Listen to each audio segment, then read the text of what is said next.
Isaías 1, do 18 ao 20, diz assim: o Senhor diz: venham, pois, e vamos discutir a questão. Ainda que os pecados de vocês sejam como o escarlate, e eles se tornarão brancos como a neve. Ainda que sejam vermelhos como o carmesim, eles se tornarão como a lã. Se estiverem dispostos e me ouvirem, vocês comerão o melhor desta terra. Mas, se recusarem e forem rebeldes, vocês serão devorados pela espada, porque a boca do Senhor o disse. Oremos. Senhor, muito obrigado pela tua palavra. Fala aos nossos corações, em o nome de Jesus. Amém. Vocês notaram que convite maravilhoso que tem nesse texto? Toda a Bíblia é um convite, é uma carta aberta. É um convite do Senhor Deus para que a gente volte ao primeiro amor. Não é isso que diz lá em Apocalipse? Lembra da onde deixaste cair e volte ao primeiro amor. Para nós voltarmos à reconciliação com Deus, nós devemos negar a nós mesmos e ir até Cristo. Nós devemos fazer isso. E a palavra de Deus, então, é um convite, é uma carta aberta. E Isaías está agora expondo este convite de Deus para a nação de Israel. Isaías era um nobre, um profeta de Deus com acesso à monarquia. Se você olhar aí no versículo 1, vai dizer que Isaías, filho de Amós, profetizou nos dias de Uzias, Jotão, Acás e Ezequias, reis de Judá. Isaías tinha acesso à sala do trono. O seu ministério, e ele foi chamado ao ministério, está lá no capítulo 6, versículo 1, no ano da morte do rei Uzias, provavelmente aí por volta de 740 a.C. Isaías teve um ministério bem longínquo, porque ele chegou a registrar a morte de Senaqueribe, e essa morte de Senaqueribe foi datada no ano 681. O que significa isso, pastor? Se Isaías foi chamado em 740 e registrou a morte de Senaqueribe em 681, isso dá 59 anos de ministério. 59 anos de ministério. Então você não está velho, meu irmão. Tem muita lenha para queimar e para servir ao Senhor Jesus Cristo. Como disse o texto, Isaías começou o seu ministério no finalzinho do reinado de Uzias, por volta de 740, e seguiu o seu ministério por reinados não tão bem sucedidos, como por exemplo de Jotão, que diz o texto. E apesar de Jotão ter andado nos caminhos do Senhor e ter sido bem sucedido em alguns empreendimentos e batalhas, o rei Jotão não conseguiu remover os lugares altos. Ou seja, ele não conseguiu tirar a idolatria de dentro de Israel. E o texto vai dizer em 2 Reis 15:35 que ainda lá naquele lugar o povo adorava ao Senhor. Morreu Jotão, veio Acás. E Acás foi terrível. Uma espécie de diabo no Antigo Testamento. Acás era tão terrível que ele fez passar o próprio filho ao fogo. Ele sacrificou o próprio filho a um demônio. Morreu Acás e veio então o rei Ezequias. E no reinado de Ezequias, o profeta Isaías experimentou junto com a nação um tempo de paz, de alegria e de prosperidade. Isaías experimentou esse momento com um rei inigualável. Diz as Escrituras em 2 Reis 18:5 que Ezequias confiou no Senhor, Deus de Israel, de maneira que não houve ninguém como ele antes dele e nem depois dele. Davi é o homem segundo o coração de Deus. Esse título ninguém tira dele. Mas não houve um rei melhor para Israel do que o rei Ezequias. Diz o texto sagrado que morre então Ezequias e no reinado de Manassés, aí é tradição judaica, Isaías foi martirizado, cerrado ao meio, no reinado de Manassés. Isaías exerceu o seu ministério durante todos esses reinados. E isso nos mostra algo muito importante, que independente de qual seja o governo, um governo mais ou menos, um governo terrível, ou um governo muito bom, Deus nunca deixa o seu povo às cegas. Deus nunca deixa o seu povo sem um profeta para lhe esclarecer a palavra. Porque o que guia o povo de Deus não é o governo terreno, mas é o governo dos céus. E Isaías foi esse homem que profetizou independentemente dos governos. O texto que nós lemos, nós vemos que isso é um convite feito pelo próprio Deus, para que o seu povo volte e se arrependa dos seus pecados e volte para Ele mesmo. É uma convocação de Deus. Esse texto que lemos é uma convocação de Deus para que o seu povo se arrependa dos seus pecados e volte para Ele. E essa convocação foi feita primeiro para Israel, mas também é feita para nós nessa noite. Esse texto é palavra de Deus. E nós encontramos então algumas verdades nele. A primeira é que Deus convoca o cosmos. Deus convoca a sua criação para ser testemunha da sua palavra. No versículo 2 diz assim: escutem, ó céus, e ouçam, ó terra, porque o Senhor é quem fala. Criei filhos e os fiz crescer, mas eles se revoltaram contra mim. Já imaginou? Deus chamando como testemunha contra o seu povo a natureza. E aí Deus faz uma comparação no versículo 3, falando do seguinte, que até o boi conhece o seu dono, e o jumento sabe o lugar aonde o alimentam, mas o seu povo, mas Israel não tem conhecimento e o meu povo não entende. Deus estava revoltado com a ingratidão do seu povo. Isaías, então, profetizou, denunciou aquela nação corrupta, a falta de moral, a degeneração daquela nação. E está aí no versículo 4, quando ele diz: ai desta nação pecadora, deste povo carregado de iniquidade. São descendência de malfeitores, filhos que praticam o mal, rejeitaram o Senhor, desprezaram o Santo de Israel e voltaram para trás. Que pesado isso, meus irmãos, que pesado.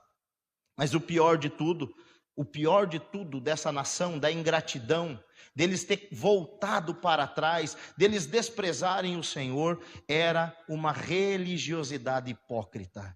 Aquele povo oferecia um culto que Deus detestava. Porque não bastava eles viverem em pecado. Parafraseando, eles iam para a igreja como se estivessem indo no supermercado. Eles pecavam de segunda a sexta e no sábado entravam com a cara lavada dentro do templo, como se nada tivesse acontecendo. E Isaías vai profetizar contra isso no versículo 11, ele diz assim: o Senhor diz: de que me serve a multidão dos sacrifícios que vocês oferecem? Estou farto de holocaustos de carneiro e de gordura de animais cevados. Não me agrado do sangue dos novilhos, nem de cordeiros, nem de bodes.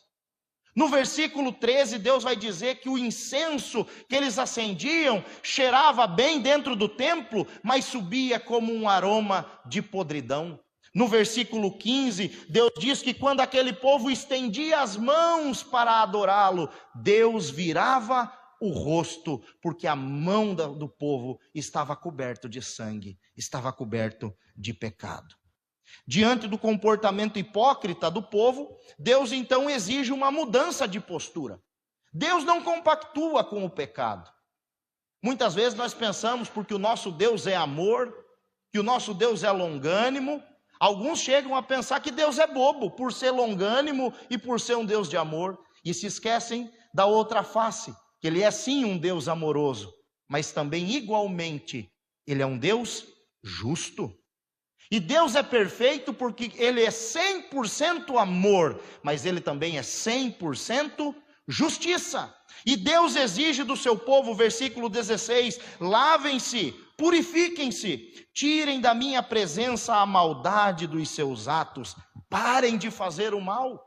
Versículo 17, aprendam a fazer o bem, busquem a justiça, repreendam o opressor, garantam o direito dos órfãos, defendam a causa das viúvas. Ou seja, o que Deus está dizendo para aquela igreja? Vivam o que vocês pregam.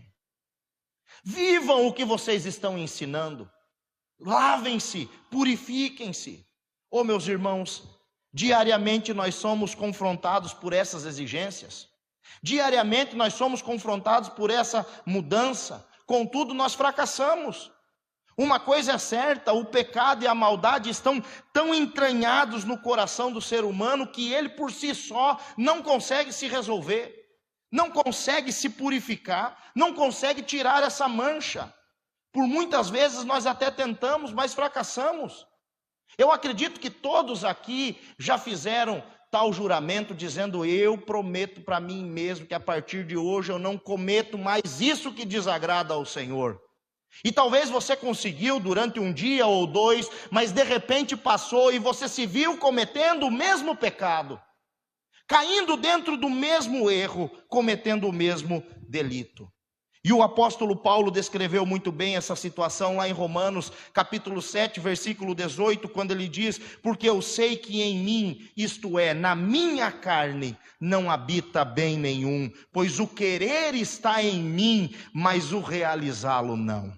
Porque o bem que eu quero, esse eu não faço, mas o mal que eu não quero, esse eu faço. Mas se faço o que eu não quero, já não sou eu quem faz, mas o pecado que habita em mim. O pecado está entranhado. Talvez você esteja dizendo: mas então é impossível vencer o pecado. E é verdade. Sozinho ninguém aqui consegue vencer o pecado. E talvez você tenha caído nos mesmos pecados e nos mesmos erros, porque você tem tentado lutar contra o pecado sozinho. Paulo vai dizer ainda lá em Romanos: miserável homem que sou, quem me livrará o corpo desta morte? Mas não acaba aí o capítulo, e ele termina no versículo 25 dizendo: graças a Deus por Jesus Cristo nosso Senhor. Com Jesus Cristo nós vencemos o pecado. Jesus Cristo é a força motriz para que a gente venha vencer o pecado. E Deus usou o profeta Isaías então para denunciar o pecado da nação, mas também para revelar esse convite tão glorioso de Deus: venham, venham. Porque sozinho, meu irmão, você não vai conseguir vencer. Sozinho você não vai conseguir limpar essa mancha que é o pecado, mas Jesus tem esse poder. O sangue de Jesus pode nos purificar. E aí a gente vê nesse texto que lemos em Isaías 1:18, um convite irrecusável diante do horror do pecado. E Deus diz: venham, pois, e vamos discutir a questão. Ainda que os pecados de vocês sejam como o escarlate, eles se tornarão brancos como a neve. E ainda que sejam vermelhos como o carmesim, eles se tornarão como a lã. Veja o horror do pecado. Veja que cenário terrível. O pecado é uma doença devastadora, ele é como uma chaga da cabeça aos pés. O pecado apodrece o corpo. Você pode ser um top model, pode ser uma Miss Universo, se estiver sem Cristo, a Bíblia diz que você está morto nos delitos e pecados. Você pode ter 100 anos de idade, sem Cristo você está morto. Ou você pode ter 15 anos de idade, sem Cristo você está morto nos seus delitos e pecados. E Isaías, para narrar essa podridão de uma pessoa sem Cristo, sem Deus, ele diz no versículo 6: desde a planta do pé até o alto da cabeça não há nadação, a não ser feridas, contusões e chagas abertas, uma e outra que não foram limpas, nem atadas, nem tratadas com azeite. Você já imaginou uma pessoa coberta de feridas, podre, da cabeça aos pés? Essa é a visão que Deus tem de uma pessoa que não tem o seu Filho Jesus no coração. O pecado, meus queridos irmãos, é uma realidade terrível e inegável. A gente vê o pecado na sociedade, a gente vê o pecado às vezes dentro da nossa própria família e até mesmo nas nossas vidas. Nós pecamos contra Deus por palavras, por obra, por omissão e até por pensamentos. Quantas vezes acabamos pecando? Nós não somos pecadores porque pecamos, nós pecamos porque somos pecadores. Como diz o texto, o pecado está em mim, e sem Cristo eu não consigo arrancar, porque ele faz parte dessa vida que se distanciou do Senhor. O pecado atingiu a nossa razão, a nossa emoção e as nossas vontades. Oh, meus queridos, todas as áreas da nossa vida foram afetadas pelo pecado. E não há ritual no mundo que possa nos limpar do pecado. Não há sacrifício. Não há sacrifício. E aí Deus revela então a gravidade e a intensidade dos nossos pecados, dizendo: ainda que os pecados de vocês sejam como o escarlate, ainda que eles sejam vermelhos como o carmesim. Escarlate e carmesim são tons de vermelho, tinturas que uma vez tocando num tecido era impossível de remover. Uma vez que aqueles pigmentos entravam em contato com o tecido deixava de ter a cor que tinha e passava a ter a cor escarlate ou carmesim. O que é que Deus está dizendo para nós? Que os nossos pecados gritam diante dele. Não há como esconder. Não há como escondê-los. O pecado está enraizado no ser humano como um pigmento vermelho em um tecido branco. O pecado está enraizado no ser humano como um pigmento vermelho em uma lã branca. E não há tintura, não há varnish no mundo que consiga clarear esse tecido. É impossível para o homem. Dessa maneira, meus irmãos, um banho não nos limpa do pecado. Charles Spurgeon tem uma frase muito interessante, ele diz assim, que se não houver arrependimento, as águas do batismo não podem purificar ninguém. Entra um pecador seco e sai um pecador molhado, porque o que limpa o homem é o arrependimento e não as águas dessa terra. A palavra do Senhor nos diz que Ele nos salvou, não por obras da justiça praticadas por nós, mas segundo a sua misericórdia. Ele nos salvou mediante o lavar regenerador e restaurador do Espírito Santo, derramado nas nossas vidas por meio da obra de Cristo. Tito, capítulo 3, versículos 5 e 6. Somente Deus pode nos perdoar e purificar de todo o pecado. Por isso o Senhor diz aqui: ainda que o pecado de vocês seja escarlate ou carmesim, venham a mim, e eu vou deixar vocês brancos, como a neve, como a lã. E aí a gente encontra esse convite maravilhoso do Senhor: venham, pois, e vamos discutir a questão. Essa frase demonstra a disposição de Deus em dialogar. Deus quer que você venha. Deus quer que você venha do jeito que você está. É isso que o Senhor está falando aqui. Ele quer dialogar com o pecador. É uma imagem inegável da paciência e misericórdia divina. Venham, venham, vamos discutir a questão. Venham a mim. Venham como vocês estão, manchados pelo pecado, pingando vermelho carmesim. Venham, venham e eu vou purificá-los. Não foi o que Jesus Cristo disse?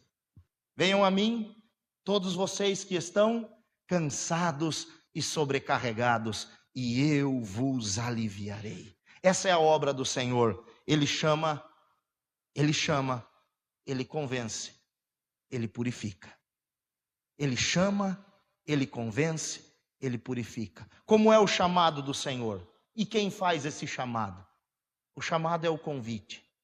E é o próprio Deus quem chama você. O Senhor está chamando você nessa noite. É o próprio Deus convidando você, dizendo: venham. É no plural. Não é só para as mulheres, não é só para os homens, não é só para os ricos, nem tampouco só para os pobres. Venham, venham todos. Venham todos que estão incomodados com o pecado. Venham todos que estão sofrendo com o pecado. Venham todos que estão cansados de carregar uma mancha, uma mácula. Venham, porque eu sou capaz de limpá-los. Todas as barreiras existentes são destruídas. Porque quem faz o chamado, quem faz o convite é a parte ofendida. Porque os nossos pecados, meus irmãos, a gente muitas vezes pensa que afeta nós e o próximo, mas em primeira instância, todo o pecado afeta a Deus e a sua santidade. Lembra do filho pródigo? Pai, pequei contra o céu e contra ti. Primeiro é contra o Pai. Todo pecado primeiro afeta a santidade de Deus, depois o nosso próximo e depois a nós mesmos. E Deus, que é a parte ofendida, está dizendo: venham, venham. Depois, nós temos aqui o convencimento. O convite e o convencimento. Venham, vamos discutir a questão. Você já teve que conversar com alguém fora de si? Com uma pessoa extremamente apaixonada? Às vezes você que é pai de menina, pai de menino, sabe aquela fase difícil? Está morrendo de amores por aquela pessoa. Você sabe que não é fácil você convencer uma pessoa apaixonada, obstinada. Paixão e obstinação é a mesma coisa. Uma vez eu coloquei na minha cabeça que eu tinha que comprar uma Savage 650 ano 99. E todo mundo dizia: não compra. E quanto mais eles falavam não, aquilo me dava uma vontade de comprar aquilo. E a esposa dizia não, e não. E quanto mais não me diziam, mais parece que brilhava o sim. Irmãos, eu paguei 9.000 na moto e gastei 9.500 na oficina. Depois eu vendi por 10 prestação de R$500. Só para vocês terem uma ideia. Paguei à vista, o mecânico paguei à vista, vendi por 10 de 500 para me livrar do problema. Quando você está apaixonado, obstinado, você está envolvido com aquele assunto, e se alguém chegar para você e dizer não faça, o que é que você vai fazer? Aí que você faz. Essa é a cena aqui. Você acha que Deus não podia mandar um anjo do céu chegar para você e dizer não faça, não case, não cometa isso? Mas você está obstinado, cego pelo pecado, convencido pelas artimanhas de Satanás e pelos sofismas de Satanás. Você está fora de si. E como é que você faz para convencer alguém que está fora de si? É tendo uma conversa como um pai que se importa com o seu filho e chama o seu filho ou a sua filha para conversar e diz: olha, essa pessoa não é boa para você. Essa companhia não é boa para você por conta disso, disso e disso. E aí você convence aquela pessoa. E aqui é o Espírito Santo chamando você. Ele chama você como você está. E aí você vem, todo pingando carmesim, pingando pecado. E esse pai que se importa com você, que ama você, coloca você rabugento numa cadeira como uma criança mimada. E acontece, que é justamente a purificação. Veja aí no texto: ainda que os pecados de vocês sejam como o escarlate, eles se tornarão brancos como a neve. Ainda que sejam vermelhos como o carmesim, eles se tornarão como a lã. Deus faz dois comparativos de dois extremos, irmãos. O vermelho mais gritante e mais forte com o branco mais alvo que possa existir. E Deus diz: não importa como você está, não importa como você acha que você esteja, eu posso purificar você. Eu quero purificar você. Eu vou transformar de carmesim e escarlate para mais branco do que a lã, mais alvo do que a neve. Oh, meus queridos irmãos, o carmesim era uma tinta rubra permanente. Quando aquilo se entremeava no tecido, era impossível de ser removida. E muitas vezes nós estamos como um tecido mergulhado em uma tinta. Embora nós tenhamos sido mergulhados no pecado por várias e várias vezes, e talvez você tropeçou essa semana e caiu de novo no pecado, você pode dizer: pastor, para mim não tem jeito. Deus está dizendo para você que tem jeito sim. É só você se achegar a Ele, através da misericórdia e do perdão de Deus. Ele remove toda a mancha. Eu sei que às vezes a mancha do pecado parece ser insolúvel, mas ela não é. A palavra de Deus nos diz em Malaquias 3:2, que Ele é mais poderoso que o fogo do ourives que purifica o ouro, e mais poderoso que o sabão do lavandeiro. É o sangue de Jesus, meu irmão. O que é que tem maior do que o sangue de Jesus? O que é que pode ser mais poderoso do que o sangue de Jesus? Você não foi criado para viver manchado. Você não foi criado para viver sujo pela imundícia do pecado. Jesus quer limpar a sua vida. Jesus quer limpar a sua alma. Deus exige então uma purificação, mas sabendo que nós, por nós mesmos, jamais conseguiríamos, Ele nos convida para vir até Ele e sermos limpos purificados por Ele. Talvez você venha dizer, pastor, a minha conta está no vermelho. Se o senhor soubesse do meu passado, você não conhece a metade da minha vida. A minha alma pinga vermelho, pinga escarlate. Não há mancha que Deus não possa tirar. Não há pecado que Deus não possa perdoar. A palavra de Deus nos assegura, se formos obedientes, Cristo nos perdoará e removerá todas as manchas indeléveis da nossa alma. 1 João capítulo 1, versículo 7, se andarmos na luz como Ele na luz está, e mantemos comunhão uns com os outros, o sangue de Jesus, seu Filho, nos purifica de todo o pecado. O sangue de Jesus nos purifica de todo o pecado. Mas para encerrar, nós temos uma segunda parte do convite, que é tão importante como a primeira. Deus convida você e Ele está chamando você. Venha do jeito que você está, e Deus vai convencer você. Talvez você já ouviu o convite, e hoje Deus está convencendo você do pecado, da justiça e do juízo. Deus quer purificar a sua vida. Deus quer purificar o seu casamento. Deus quer purificar a sua família. Deus quer purificar você. Mas existe uma segunda parte do convite dessa promessa, que é uma promessa condicional. O amor de Deus é incondicional, mas a promessa de Deus é condicional. E ela está condicionada à obediência e à disposição. Versículo 19. Se estiverem dispostos e me ouvirem, vocês comerão o melhor da terra, mas se recusarem e forem rebeldes, vocês serão devorados pela espada. Deus está dizendo, você quer essa bênção?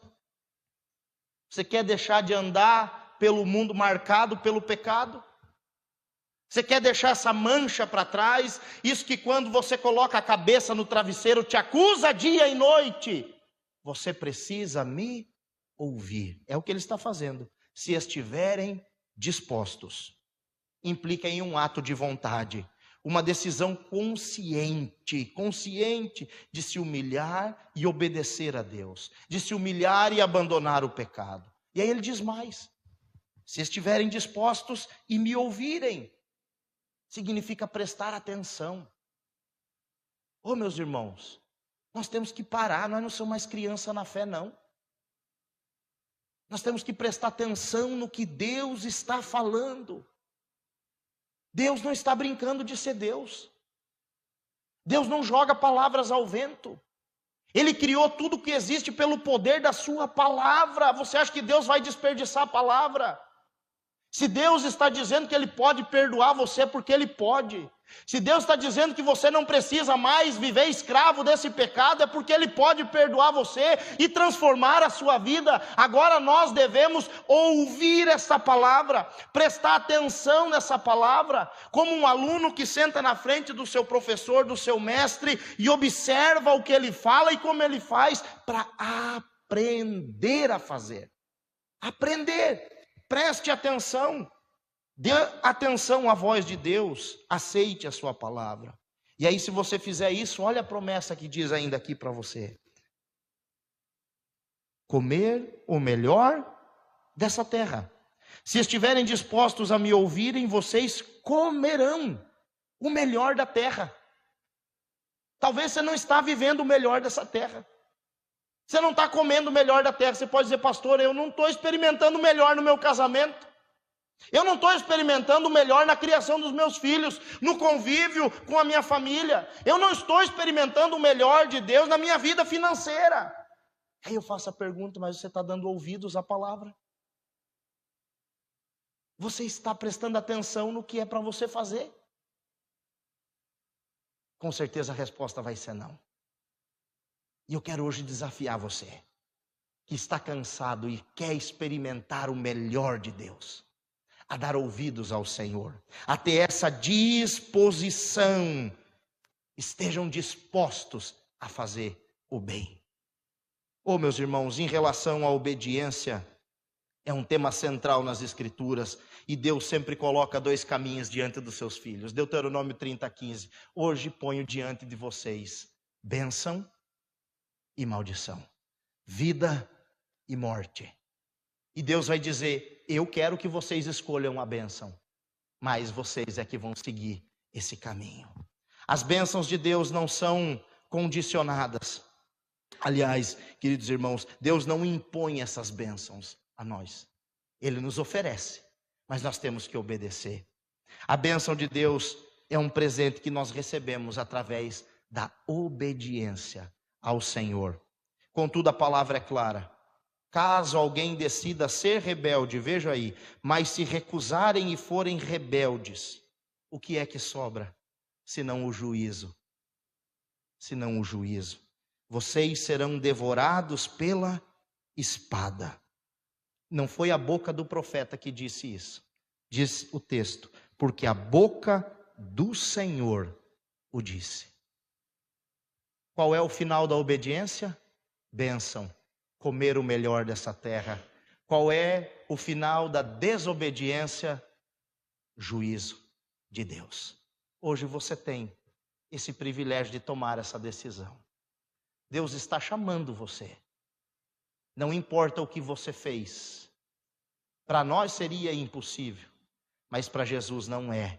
E Ele pode lavar a sua alma hoje, porque Ele verteu o seu precioso sangue naquela cruz. Deus está chamando você. Se você já foi chamado por Deus hoje, Deus quer convencer você como um pai amoroso. Ele não quer que você caminhe longe dele. Ele quer que você se reconcilie com Ele. Mas a segunda parte desse convite está para aqueles que deram ouvido e querem obedecer.